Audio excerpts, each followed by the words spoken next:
Hey everybody, it's Ron from Pick Dawgz. This is Ron's Bank Shop Breakdown. We're going to go over 5 college basketball games for Saturday, November 9th, 2024.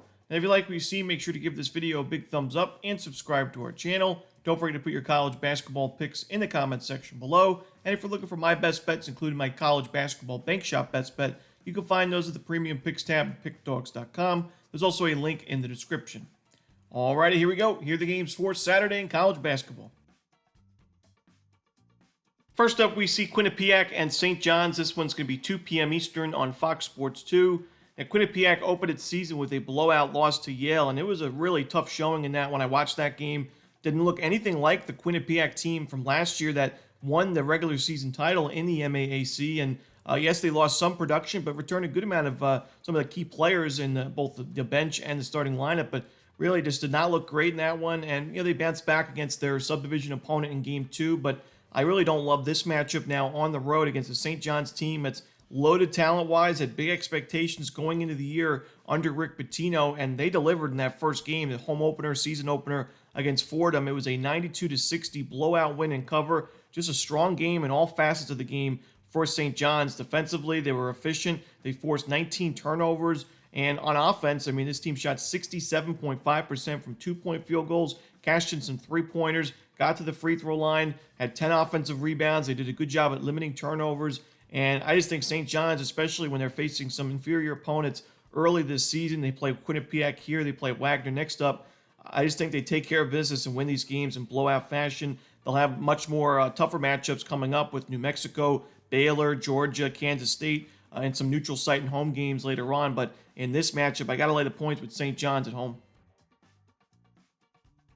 Next up, we see Baylor and Arkansas. This one's 7:30 Eastern on ESPNU. Should be a great game here between two ranked teams. This is a neutral site game in Dallas, Texas, but this is also a game where I think we're getting a lot of value with Baylor because of recent results, because of the opening night performances from both of these teams. You look at Arkansas, this is a team enters the season with a lot of hype around it, a lot of expectations. You bring in John Calipari as head coach, nice recruiting class, some nice transfer portal pickups. They win that first game of the year against Lipscomb in a win and a cover, 76-60 the final score. The defense looked really strong. The offense, not so much in my opinion. They weren't great from the perimeter. They weren't getting those second chance looks, and they also weren't getting to the free throw line too much. But they were, their 2-point field goal percentage was excellent. They were scoring those sustainable buckets in the paint. But now you're facing a much tougher defense in Baylor, and a Baylor team that is still battle tested after playing Gonzaga.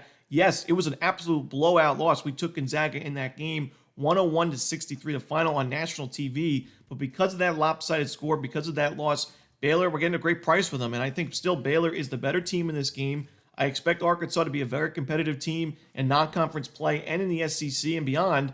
But I would pump the brakes on them, winning this type of game because this is still a lot of new pieces on this Arkansas roster. I think it's going to take some time to gel. And in a neutral site game against such a well-coached team like Baylor, I got to go with the Baylor Bears in this one. Next up, we see Sam Houston and Tarleton. This one's going to be 8 p.m. Eastern on ESPN+. It's a part of the WAC and Conference USA Challenge. And funny enough, Sam Houston was a member of the Southland Conference for many years, moved to the Western Athletic Conference, the WAC, for a couple of seasons before then moving to the Conference USA where they are now. Tarleton, of course, since moving to Division I, has been a member of the WAC, but these two teams know each other, at least the programs know each other a little bit. And when you look at Tarleton, this is a team that last year was very solid. They were a thorn in my side. I faded them quite a bit, and they pulled off some nice wins and cost me some tickets. But this year, it's a really new-look team. They lost a lot of production from last year's team, and it really showed in that first game against SMU. It was an ugly final score, an ugly game. It was 96-62 the final, in a game where Tarleton turned the ball over 23 times, over 31% of their possessions ending in a turnover. And I don't really love their backcourt on paper going into the year, and we see why. And really, it's just music to Chris Mudge's ear, the head coach of the Sam Houston Bearcats, because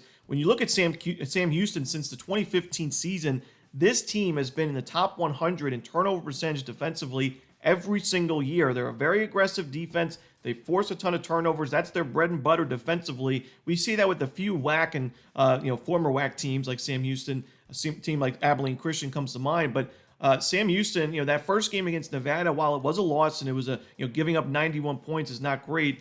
I still think that Sam Houston, the question mark for me was their offense. And honestly, that wasn't the issue in that game. They shot 40% from three. They had 21 free throw opportunities. They really didn't turn the ball over too much, 9 offensive rebounds. So I'm not worried too much about the offense anymore. And I think the defense will certainly find its footing. It was a tough matchup on the road against a very solid Nevada team. Now facing Tarleton, I expect many forced turnovers, many fast break buckets. And I think this is going to be a tough matchup here for Tarleton State. So give me Sam Houston in this one.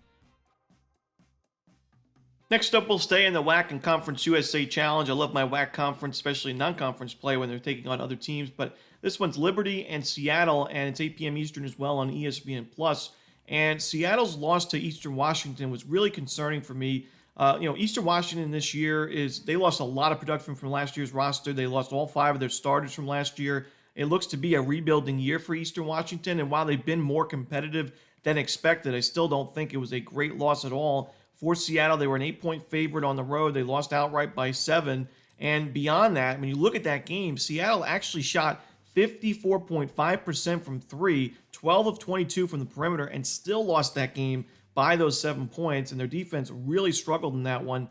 Now against Liberty, I think it struggles even more. I mean, this Liberty team is kind of playing with a chip on its shoulder from last year, because last year they moved to the Conference USA and it really wasn't their best season. It's a program that expects to be in the hunt at least for an NCAA tournament berth, but they almost, they were 18-14 overall. They lost their first game of the conference tournament. It was a disappointing year for Richie McKay's bunch, but the roster looks very talented on paper. They looked excellent in their first game against Valpo, a 20-point win, and they covered the spread as well.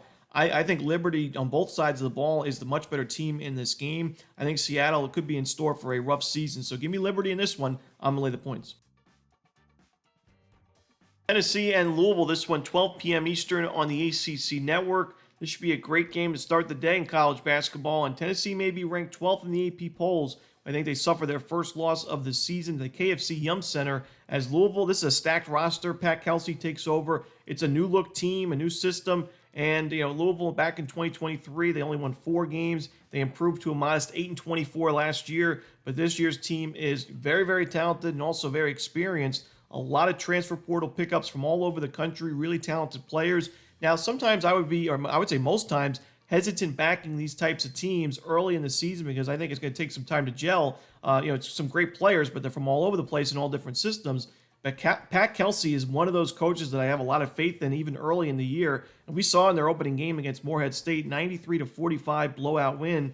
This team is going to be very dangerous in the ACC, and especially at the pace that they play. I think that's going to be really tricky for Tennessee. Tennessee does look to slow the game down quite a bit, but Louisville, if they could set the tempo early, I think it's going to be a really tough matchup here for the Vols on the road. An offense that I'm still not completely sold on with Tennessee. I also don't love backing Tennessee on the road or in neutral site games in general. I will say they improved quite a bit from last year, but I think last year's team was a lot more talented. So I think Louisville takes this one. Give me the Cardinals at home. And that's it. Those are the games for Saturday in college hoops. Hope you enjoyed this video. If you did, don't forget to hit that like button and subscribe. Put those college basketball picks in the comment section below. Again, if you're looking for my best bets, you can find those at Pick Dawgz Premium. As always, this is Romanelli. Good luck.